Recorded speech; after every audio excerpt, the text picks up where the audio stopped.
ხუთი ფაქტი კრეატინზე, რაც აქამდე არ იცოდი. პირველი, ნეიროპროტექცია. კრეატინი აფერხებს ტვინის ნეიროდეგრადაციას და უნოჩვენებს ტვინს კოგნიტიურ ჯანმრთელობას, რაც ძალიან კარგია ასაკოვანი ხალხისთვის. მეორე, უფრო ეფექტურად მუშაობს ვეგანებზე და ვეგეტარიანებზე.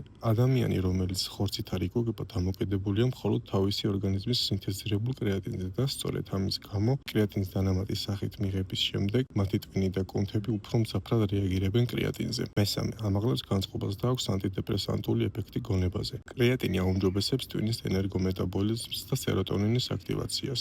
კვლევებმა აჩვენა, რომ კრეატინი აუმჯობესებს განწყობას და შეიძლება შეამციროს დეპრესიის სიმპტომები, განსაკუთრებით ქალებში. მეოთხე, კრეატინს დადებითი გავლენა აქვს გულზე. კვლევებმა აჩვენა, რომ კრეატინი შესაძლებელია იყოს კარგი გულის კუნთოვან მეტაბოლიზმზე და შეუძლია დაიცვას გულის იშემიისგან, როცა გულის კუნთს საკმარისი სისხლი და ჟანგბადი ვერ მიეწოდება. მეხუთე, კრეატინი შესაძლებელია იყოს კარგი ახალგაზრდული გარეგნობის შესანარჩუნებლად და კანის ჯანმრთელობისთვის. ზოგმა კვლევამ აჩვენა, რომ კრეატინი აძლიერებს კოლაჯენის სინთეზს, რაც კანის აძლევს სიძლიერეს და ელასტიურობას. ასევე შეუძლია კანი დაიცვას ულტრაიისფერი სხივებისგან.